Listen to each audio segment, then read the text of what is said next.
We have Bill Nye's official imprimatur on the event, which is lovely. Okay, moving on to our next speaker. I'm working like the Dickens to pronounce this correctly. Okay, ready? I've been practicing. So our next speaker's name is GAD SAAD. Is that close? Is that close? SAAD. There's a little thing you have to do. So GAD SAAD is our next speaker. His talent or skill that he would like to have instantly would be the ability to permanently move to South California. The thing he would rescue out of his burning house is a copy of The Origin of Species. Yeah, fantastic. He is the first person who has said that ninjas will beat pirates in a fight. He specified, though, they have to be non-PC ninjas. I'm not sure what that means, but I want to watch that fight.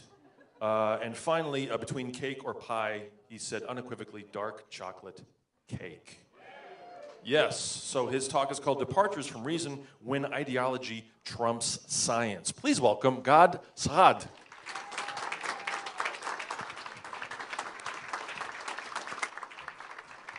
So is this good? Can you hear me well if I speak like this? Yes? So let me say how you're supposed to properly pronounce it, notwithstanding the very nice effort. It's GAD, it's a Hebrew name, and SAAD, it's a guttural ayin. But of course, typically people who don't speak Arabic or Hebrew, you just extend the A, it becomes SAAD. So there you go. Please call me GAD. You probably thought that GAD was taller, but apparently I come in smaller packages, but maybe larger packages this way. Could someone please make a GAD SAAD meme? Just whatever that would be. Just it's got to be something. There are already a lot of memes of me on the internet. Oh, fantastic. Okay, cool. Don't add to it. Thank you. So thank you very much for having me here. It's the first time that I am at this type of meeting, so I'm very, very happy to be here.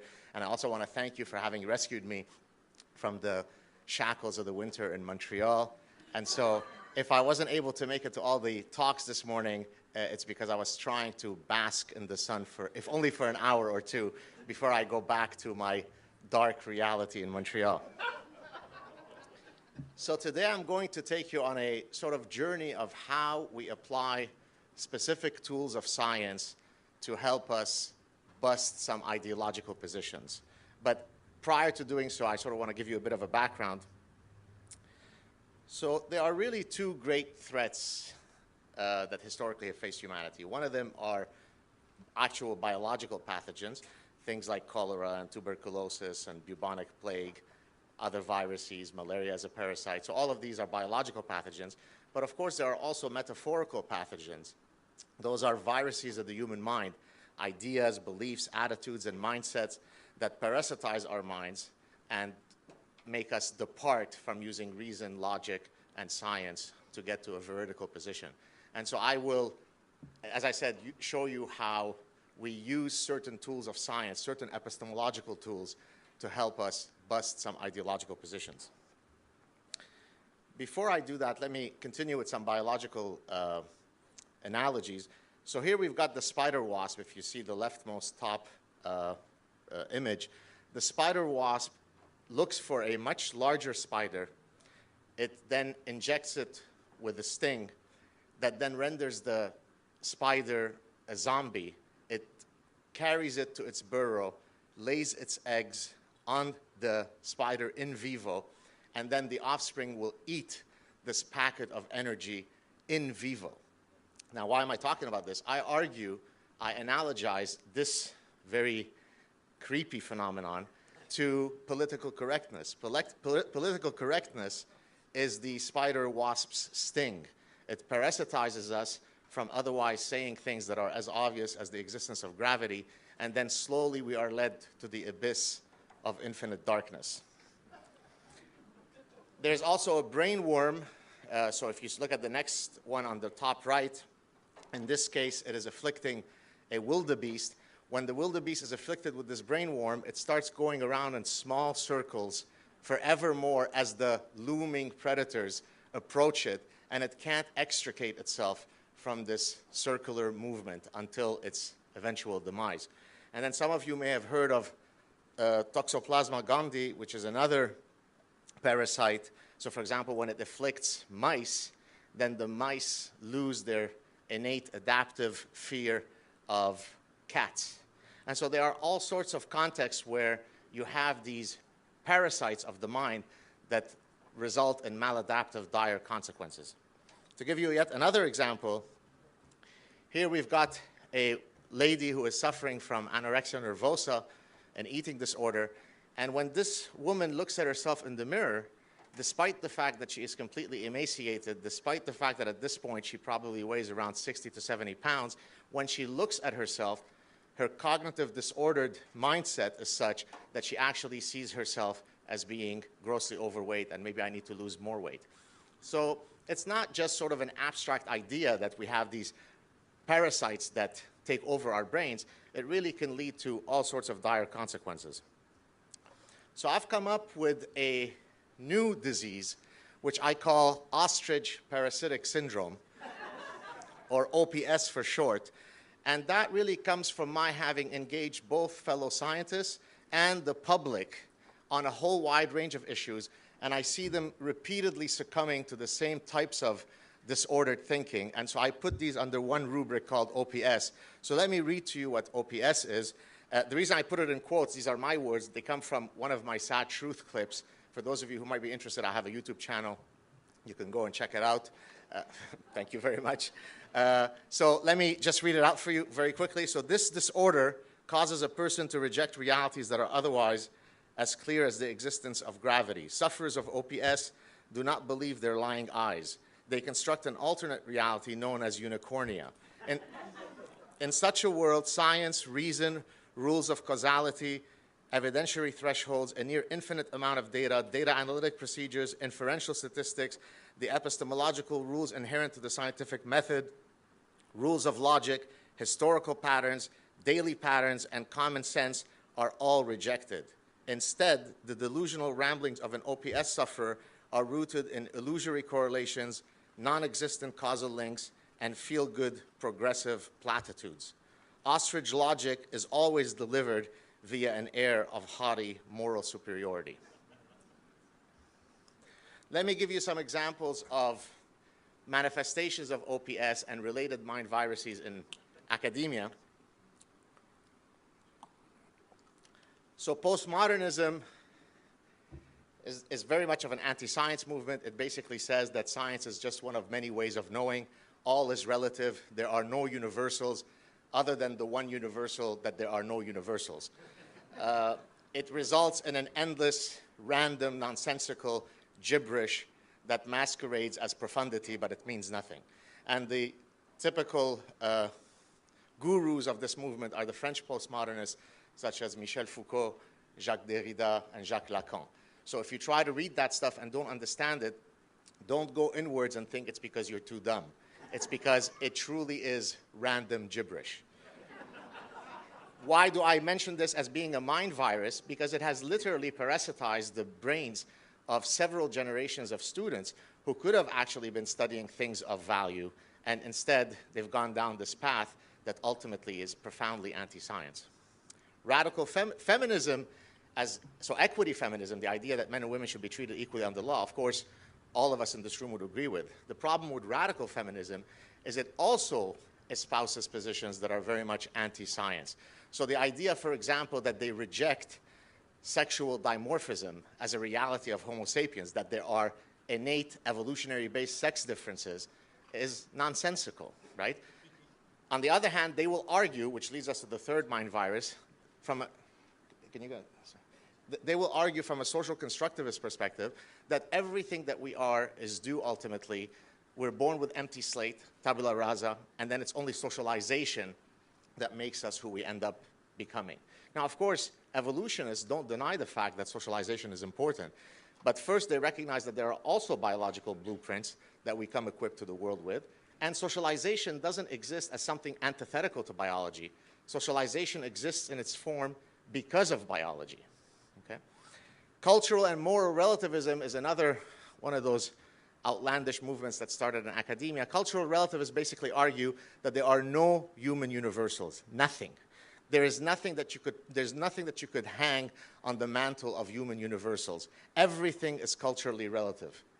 Okay? And that's simply not true. As an evolutionary behavioral scientist, I can count a very broad range of human universals that happen in exactly the same way across widely different cultures. As a matter of fact, there's a great book by an anthropologist named Donald Brown called Human Universals, where he catalogs a bunch of these universals.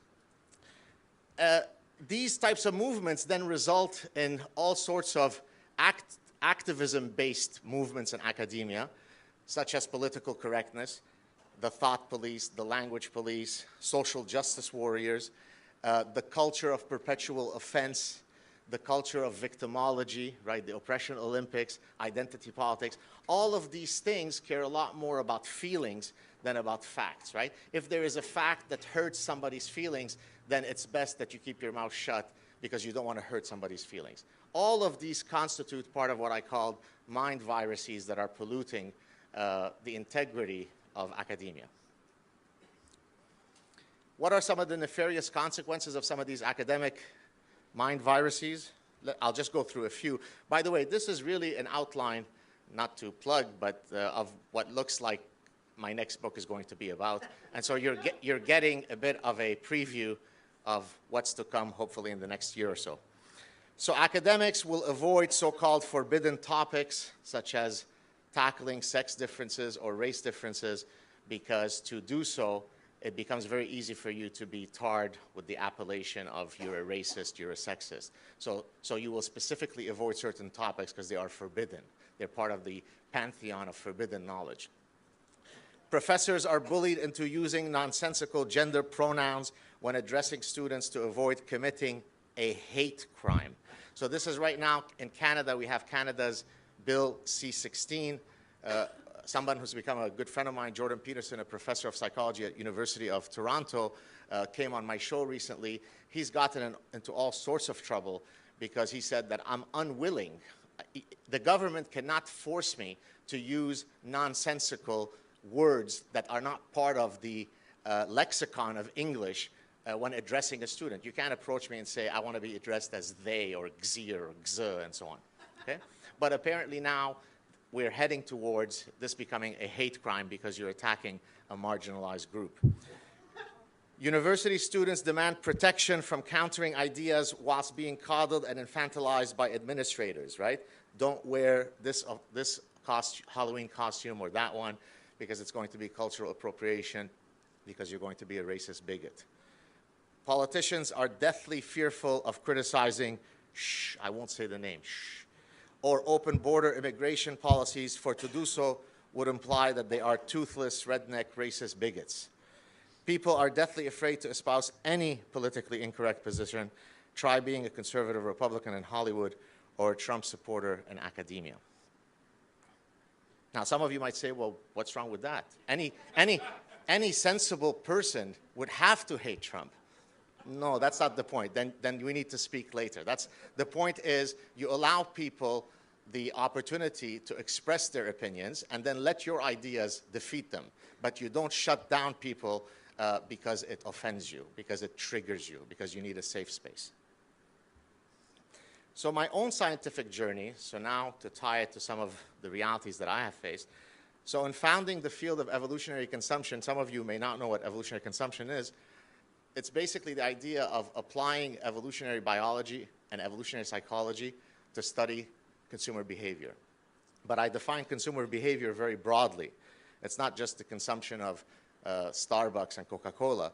We consume religious narratives, we consume literary narratives, we consume friendships, we consume marriages. And so I really define consumption in a very broad sense.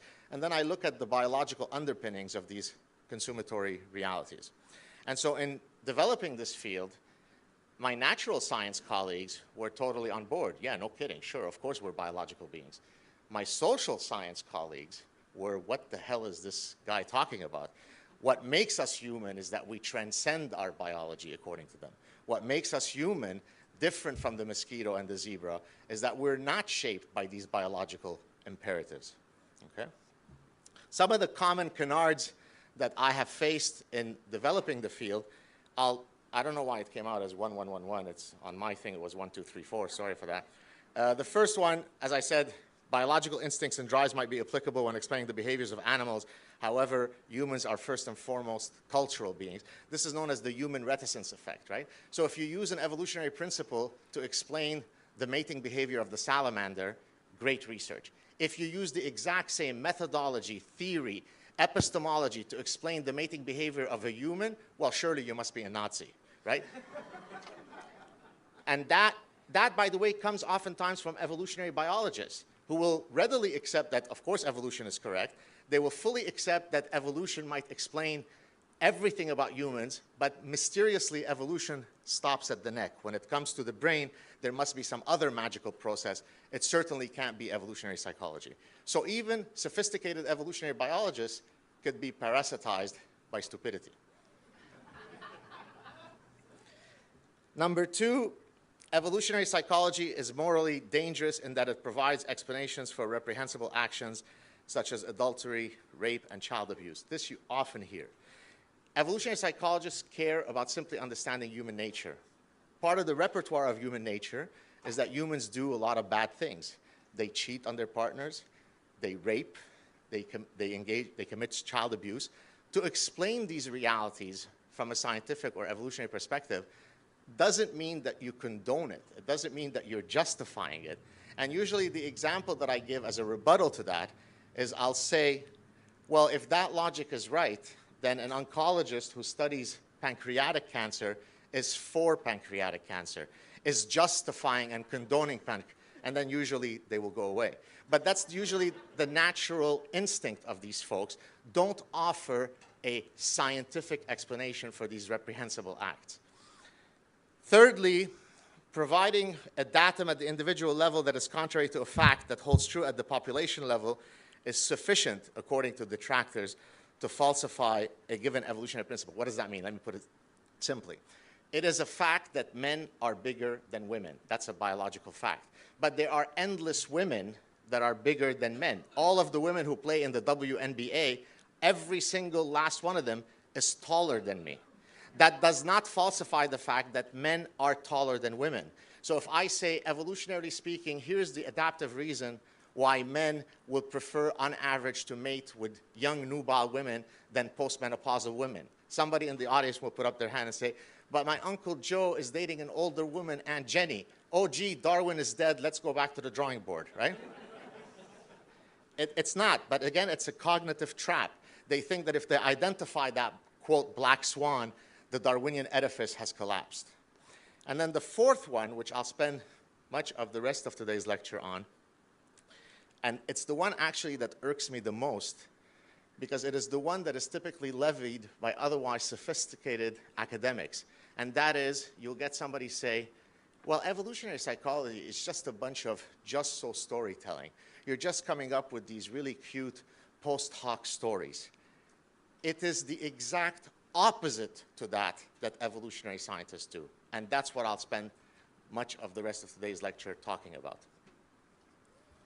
So before I do that, some of you may have heard that men have an evolved preference for women to have an hourglass figure. And just for those of you who might want to know what is the preference of women, men prefer a waist-to-hip ratio of 0.7. Women prefer a waist-to-hip ratio in men of 0.9. So think about the male Olympic swimmer. That's the ideal body type for a male. And the hourglass figure is the ideal body type of a woman. And there are all sorts of evolutionary reasons for it. Now, let's see if this is a just-so story or whether I could build for you, now here, bear with me as I say a very fancy term, a nomological network of cumulative evidence. This is an epistemological approach where you collect data from many, many different disciplines, many different conceptual frameworks, many paradigms, many data sources, each of which adds more evidence in support of your scientific position. Darwin did it without calling it nomological network of cumulative evidence. Darwin did it in Origin of Species, right? He systematically collected data from a very broad range of sources in making his argument for natural selection. Jerry Coyne, who's sitting here, did a similar thing with his book, Why Evolution is True. right? It's not through one datum, it's not through one experiment, it's not through one data source that you arrive to the unassailable reality that this is a incontrovertible truth. It's you collect a wide body of data. So let's use this approach for two examples. One, a scientific one, and I'll use another one from geopolitics. So in the middle of this nomological network is the statement, men's evolved preference for the hourglass figure in women is an adaptive preference. So let's see now if I could systematically convince you of that by showing you evidence from many different sources. So let's start with the top box, in the center top box. So theoretically, this makes perfect sense because we know that for sexually reproducing species, they would have evolved certain preferences through sexual selection that confer reproductive advantage, right? Mating preferences don't arise mysteriously. The female crab that loves a male crab with a big claw, she didn't learn this by watching Hollywood images. She didn't learn this through Elle magazine. There is an evolutionary reason for that. There is no reason to suppose that a similar mechanism doesn't exist for humans. So from a theoretical level, we could easily understand how sexual selection would result in mating preferences for both men and women. So from a theoretical perspective, we're good. Let's kind of go through clockwise all of these different boxes. The hourglass preference has been elicited using a very broad range of methodologies. Paper and pencil tasks, eye tracking methodology, brain imaging studies, so you could give men different images to look at, and then you put them through a fMRI, and then you look at which parts of their brains have a particular neuronal activation pattern, and what you'll find is that the hourglass figure will elicit greater activation in the pleasure center of the brain. So we've got paper and pencil studies, we've got eye tracking studies, we've got brain imaging studies, we've got studies of the types of cosmetic surgeries that women do across different cultures. They always try to replicate that hourglass figure. So now it's starting to look like it's not just so storytelling. It's starting to look like we're actually quite careful about how we construct our arguments. But let's go on in case you're not yet fully convinced. We could look at cross-temporal data in the modern era. So you could look at analysis of Playboy centerfolds and Miss America spanning many decades of the 20th century. And you could see that the women who win typically will have exactly those morphological measurements. Okay? If that doesn't convince you enough, those preferences have been elicited. Evolutionary psychologists usually don't do a study simply with their undergraduates at Ohio State. Because they're typically looking at human universals, they will go out into the field and collect data from across cultures. So you could go to the Yanomamo tribe in the Amazon and show that they have very similar morphological preferences for women, despite the fact that they don't share any of our cultural realities. Right? And so those preferences have been replicated across a very broad range of cultures that are otherwise extraordinarily different from Western cultures. Now, if that's not enough, please skip the one that's at the bottom center for a second, because that's the clincher. Let's go on. Cross-cultural and cross-temporal data from art and classics. So you could take statues from ancient Greece, from Greco-Roman period, from India, from Africa, spanning several millennia. You could take Jomon figurines, and you could do a content analysis of those figures, and they tend to correspond to the hourglass figure. Is that looking like we're waving our hands with just so stories, or does it look like there's an unbelievable amount of evidence? Let's keep going. I've done a study in 48 countries online. Let me tell you the background.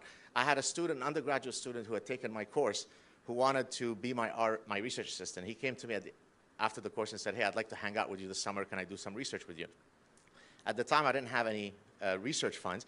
I said, well, if you work with me, it'll have to be pro bono. He said, no, I don't care. I just want to get research experience.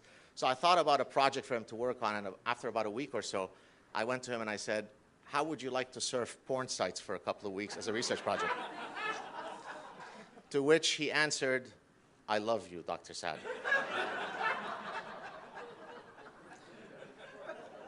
basically what I asked them to do is to go on online escort sites from many different countries. That's one of the things that the internet provides you, is this ability to collect cross-cultural data very quickly. And I asked them to simply code, what do they typically advertise? They give you their name. Of course, it's likely a fake name. They give you a photo. They give you their height, their weight, and their waist-to-hip measurements. And so he coded 48 different countries that couldn't be any more different. And not surprisingly, it comes out to almost exactly the number that you would expect. Usually, we say it should be between 0.68 to 0.72, the waist-to-hip ratio. The average across the 48 countries was 0.72. I mean, exactly right on. Okay? There's been also studies looking at how much fees men pay for online escorts. Their fees go up the more their hourglass figure, I mean, the closer they are to an hourglass figure. Let's go on. If this is an adaptive preference, you'd have to say, well, what is the advantage? What is the evolutionary advantage? Well, it turns out that women who have that waist-to-hip ratio are on average healthier, are on average younger, are on average more nubile, are on average more likely to conceive and carry a pregnancy to completion. That's based on medical data and on epidemiological data. It's not hand-waving. It's not fancy storytelling. I just sit down in my office and I make up stories, right? It's based on a lot of accumulated evidence. And then now I'd ask you to go to the bottom center one. This is the clincher, because just that data would be sufficient to argue for this innate preference. This study has been done on congenitally blind men. So these are men who have never had the gift of sight. Now you might say, well, how do you elicit preferences from blind men? You do it haptically. You do it through touch. So you take different mannequins, you have the congenitally blind men touch those mannequins, and guess which preference they go for? The hourglass figure. So does it look like all of this evidence that I've provided you suggests that it is just so storytelling? No. The ones who usually levy that argument are advertising only one thing. They know nothing about biology, and they know nothing about evolutionary psychology.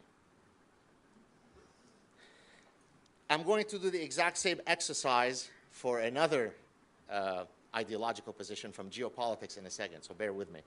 But what I wanted to do next is take a quote from the great J.B.S. Haldane. For some of you who might know him, a few in this room might know him.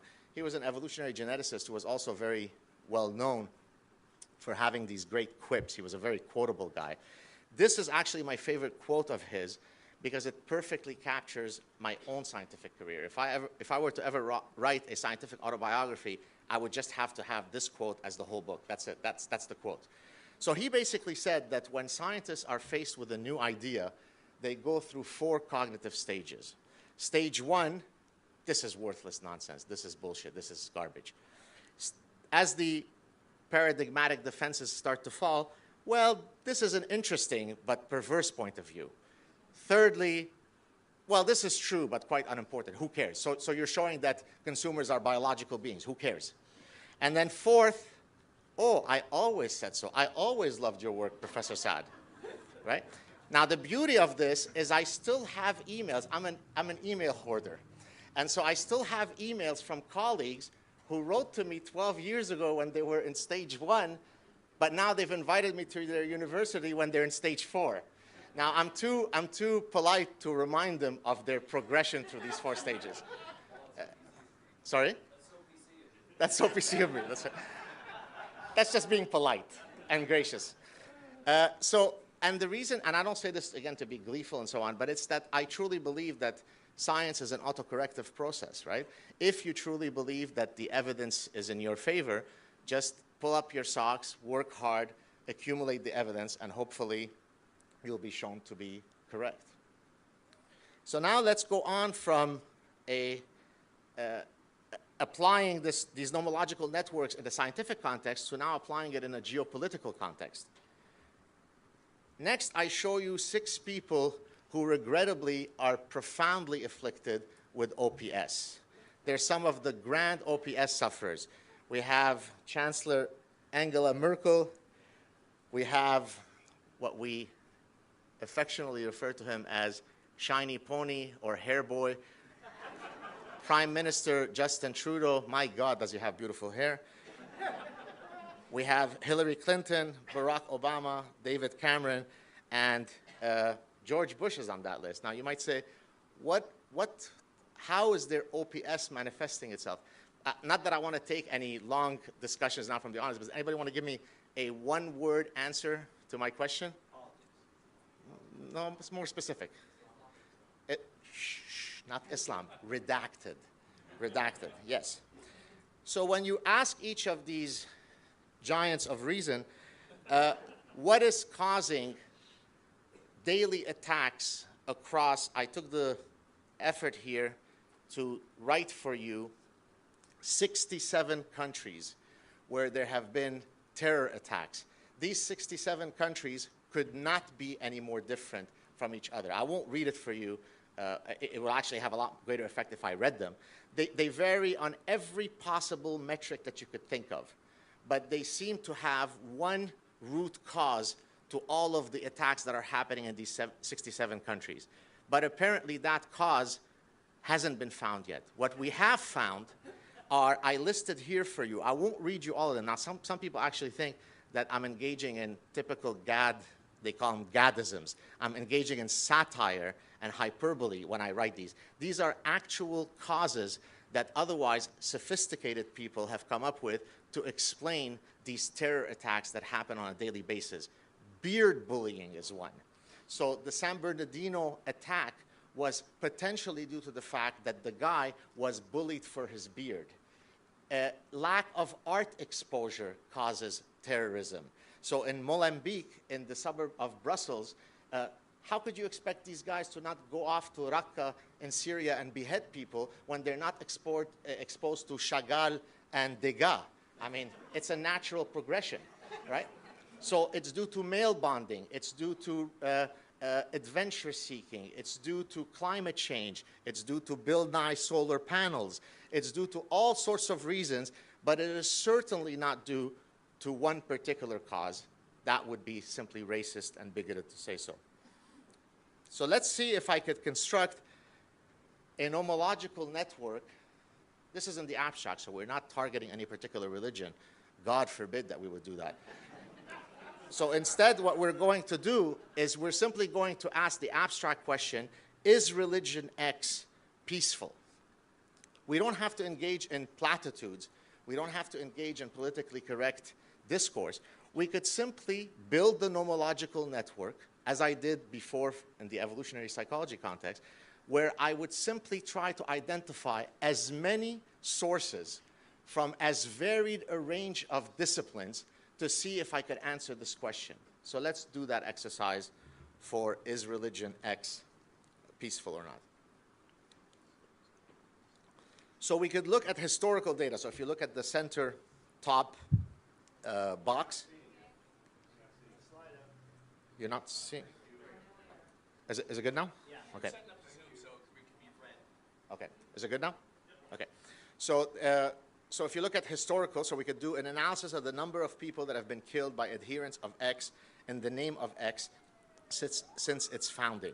Example, wars of conquest to spread the faith. So we could know very clearly whether Jainism has yielded more deaths than Christianity. We don't have to guess that. There is data that tells us whether that we could posit a hypothesis and test this. Let's go on.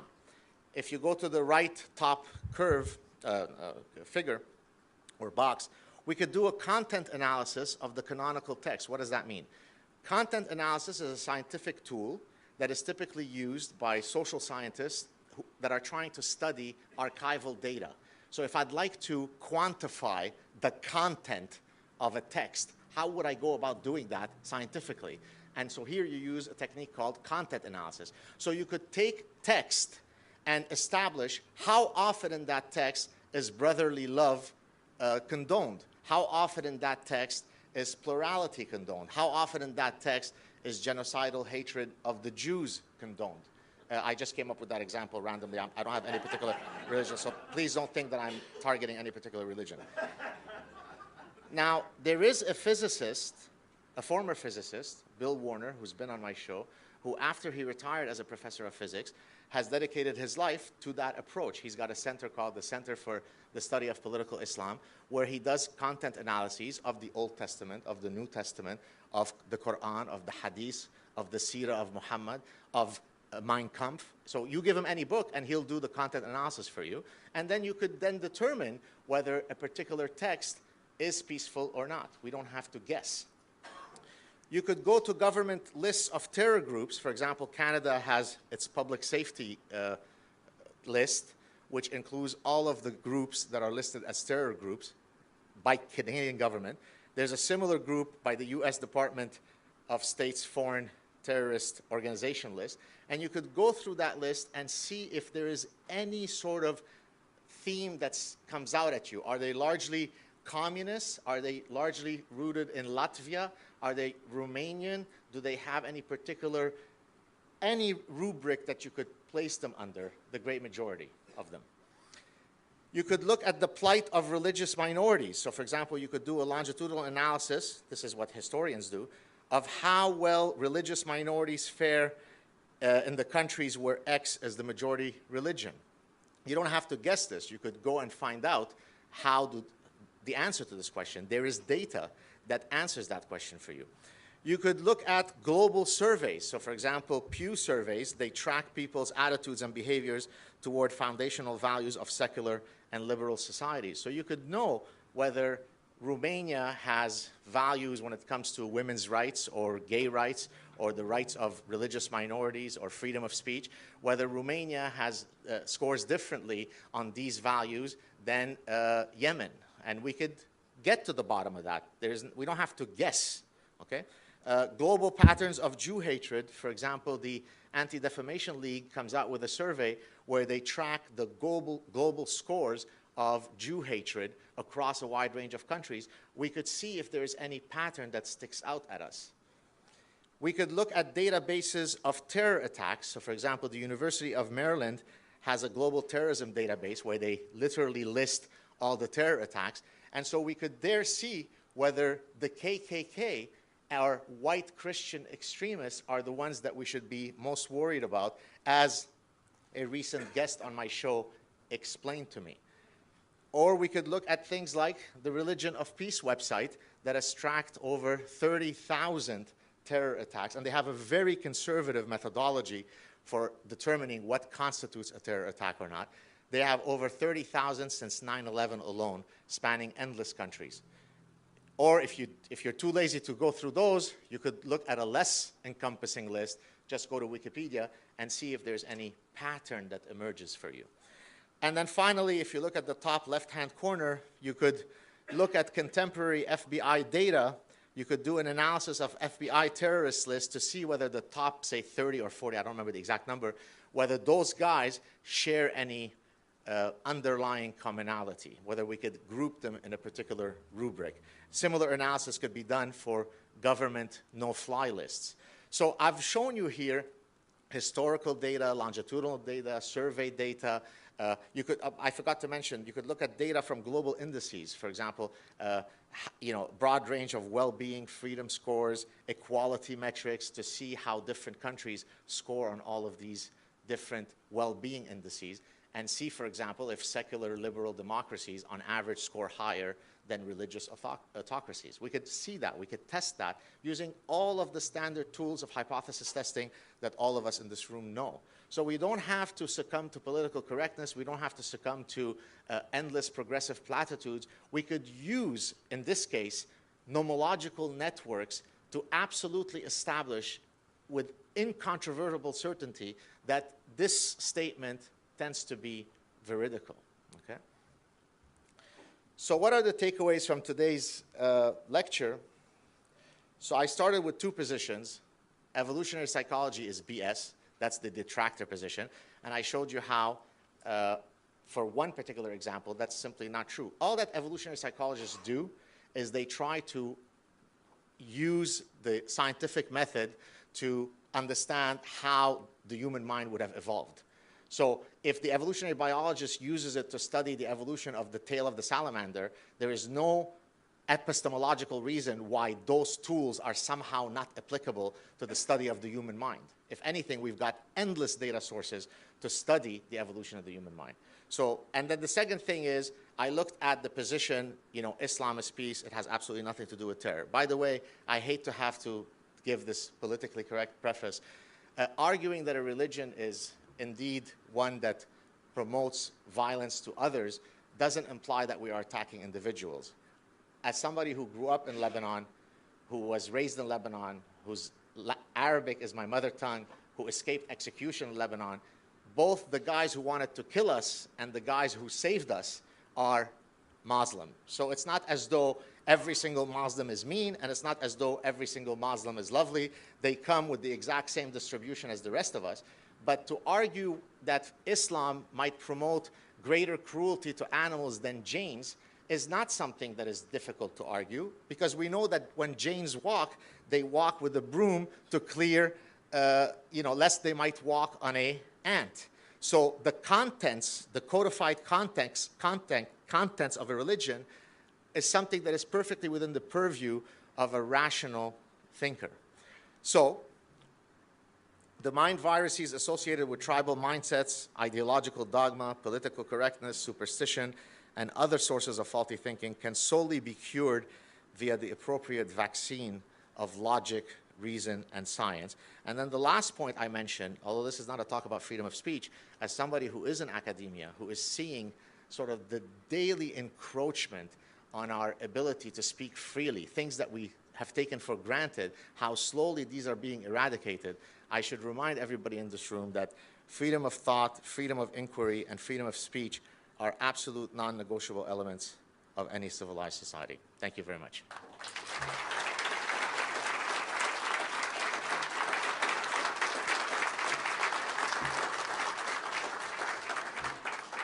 So I bet there's no questions, right? I mean, yeah. If you don't mind, if I could just indulge myself for a second, in terms of the hourglass study, how do you, not modify, but how are you aware of making that as double-blind as possible in terms of searching for the answers you might want in terms of the data? How is it formulated? So it's not one study, right? So what Right. this nomological network shows you is a endless number of studies coming from completely different paradigms, Okay. spanning every possible culture, every possible methodology, all of which converge to the fact that men have this evolved preference. So it's not a question of double blind or not. It's not one Right. study. It's an endless number of studies. But in terms of analyzing that data, if you have a predisposed notion, can you data mine to fulfill what you're looking for ahead of time? If you have the predisposed notion that there's this No. preference for hourglass. So for example, let's take the example where I got my RA to code all the measurements, right. Yeah. He collects all that data. I get the scores of the average waist-to-hip ratio, and I do a statistical test that tells me, is the average across the 48 countries within Right. the range or not? Okay. If it isn't, the hypothesis has been disproven. If it is, then it's fine. So, so there is absolutely, epistemologically, it's perfectly falsifiable. That it is not, that it wasn't falsified is simply because it is true. It's not because epistemologically it's unfalsifiable. It's because it happens to be true. Okay. I guess my only concern is that if he's searching through those websites with the predisposed notion of looking for figures which will match the He's not. initial. He's coding all the data. Okay. Yeah, great. Okay. Where do we start here? You know what? Let me go to the back because I've been up front for a while, so let's go right back here. I'm just interested how you might deal with the student of yours who's taking a course, who might want to be preferred to be called, say, Samuel instead of the name their parents gave him, Sarah, or be called the pronoun Zim instead of him. How you would deal with that? Because I'm somewhat I know of Jordan Peterson. Yeah. I'm sure you're familiar with Jordan. Yeah, he was on Peterson. my show. He's a good friend of mine. Yeah. And as a professor myself, I have a position on this. I was just interested what your position with a student Sure. who would like to be called something other than what's on the roll sheet or something. Sure. Look, I think that if we're decent people, if we're empathetic people, then we have to listen to each idiosyncratic case And as that student comes to me in my office, says, here's my situation, I listen empathetically, and hopefully I can cater to his, her, or xer, or xi, or they. And I would do that if I can. What I object to is the government saying that it is now illegal for you to not do so. So what Jordan Peterson is saying is, I mean, imagine how Orwellian it is that if I don't enunciate your nonsensical gender pronoun, right? These are not accepted. They are literally made up pronouns, right? If you don't say what I tell you to address me as, then you could potentially be liable of a hate crime under Bill C-16. That seems to be extending the power of the government beyond what probably most of us in this room would find appropriate. So I think we should start off with a position of being empathetic. There is such a thing as gender identity. People think when I satirize this that I'm arguing that I'm laughing about. Not at all. What I am satirizing is this idea that, for example, I had a student. I gave a talk at Wellesley College, which is a cesspool of social justice warriors. Okay? This was in 2014. So this is before. So I was probably the first guy to be exposed to this gender pronoun stuff. At the end of my talk, a student came up to me and said, so do you not think that it is appropriate for a professor at the start of every class to poll all of his or her students, if I could assume we are binary, and ask each student what he or she wishes to be identified as? I said, do you really see this as an optimal way by which society would function? So if you were to go to a gynecologist's office, should the secretary there assume that the patients who walk in self-identify as female, or should we also poll them? Maybe their gender identity is contrary to their biological sex. She said, no, but that's an extreme case. My point was that it's overboard to force us to use certain pronouns. Just be sensible, be decent, be kind, be empathetic, but don't have government telling me what I should say or not say. Does that make sense? Here's one. Are you at all cautious in your use of government data? And am I at all what? Cautious in your use of government data. Now let me explain what brings this question up. So you're talking about the second... when you were talking about the Muslim yeah. religion thing, and some of your data was, okay, governments draw these conclusions. Now, I came of age in the 1960s, all right? And during my draft physical, they gave me a list of subversive organizations, and I had to sign a statement that I hadn't been a member of any of these subversive organizations. And being the curious fellow that I was, I read the list very carefully. And it basically told me who our government didn't like at that time. There was a shocking number of radical Jewish groups on this list that I had to say that I had never been a member of. Now, today, that list would be a lot of Muslim groups would be on this list. And so how trustworthy is government data, and are we not dealing with political bias when you include government data in your list of evidence? Right. Thank you. Let's suppose that I concede that there might be governmental bias, which I'm not, but let's suppose I do. What this nomological network of cumulative evidence approach does is it tries to protect against what you're saying. Because what it's doing epistemologically, it's saying, I'm going to protect myself against any possible biases by precisely looking for as varied a number of data sets from as many a number of paradigms and a number of theoretical approaches that all seem to point to the exact same final conclusion. That's exactly the idea. That's why you build these nomological networks. It would be quite extraordinary if it were that all of these data sources stemming from unbelievably different paradigms are all converging to the same thing because of chance or because of bias. So that's how you get around that. So even if I were to concede that box 2 is biased and suspect, I still have endless other boxes that result into an incontrovertible truth.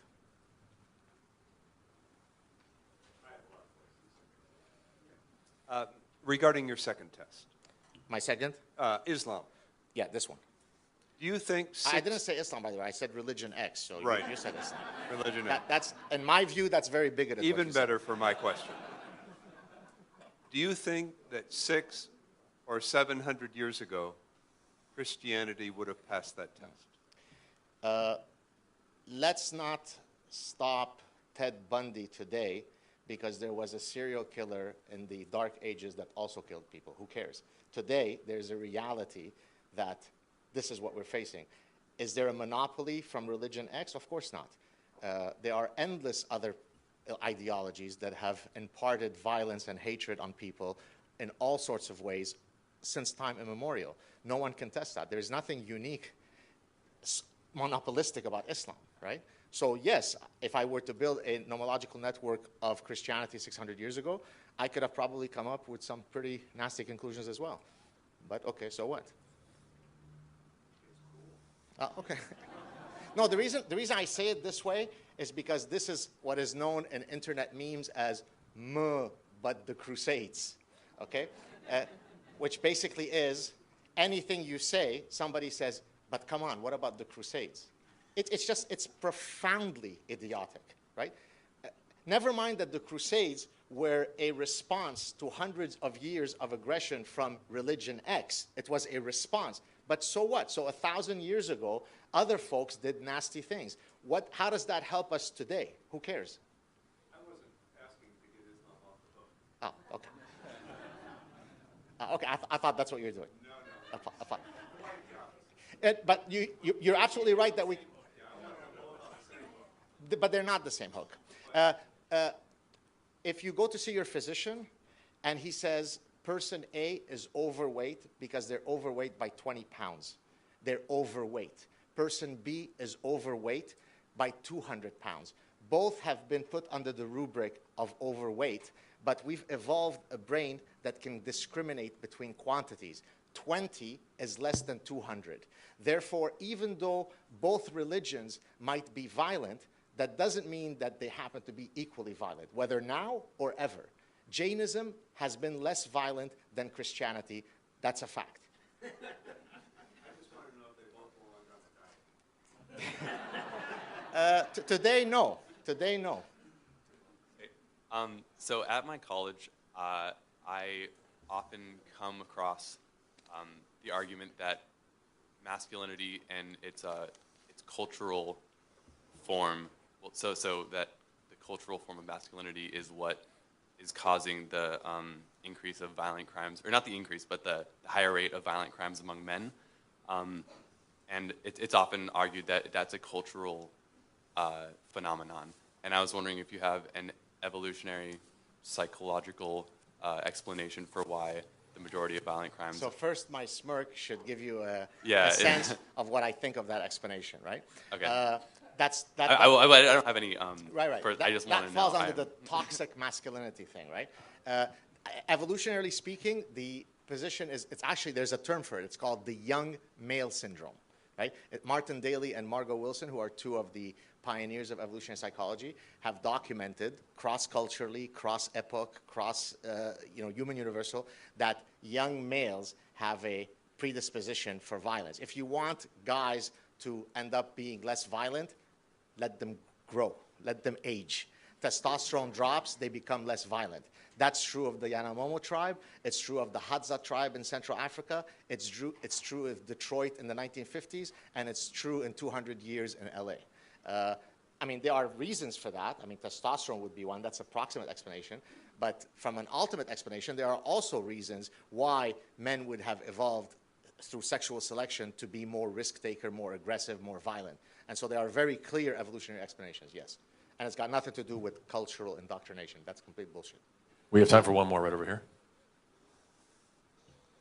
There is a march on January 21st of the Million Women because women feel they are not being recognized properly.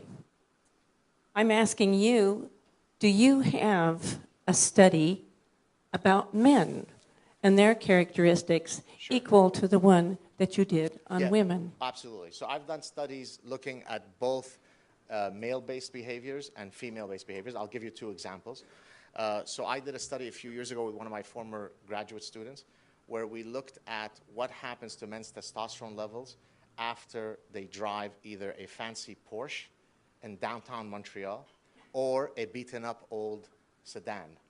So we measured salivary assays that allows us to measure the testosterone levels. And we did it in a public setting where everybody could see that I'm a winner or a loser. And we did it in a semi-deserted highway. And not surprisingly, as probably everybody in this room would predict, you put men, or certainly young men, but probably even older men, in a Porsche, then their endocrinological system responds and their testosterone levels go up. This is why I'm trying to convince my wife now that I need to buy a Maserati. Because as a older male, you know, it's hormonal replacement therapy to get a Maserati. For women, on the other hand, we've done studies. I did a study with one of my other graduate students where we tracked women's consumatory behaviors across their menstrual cycles.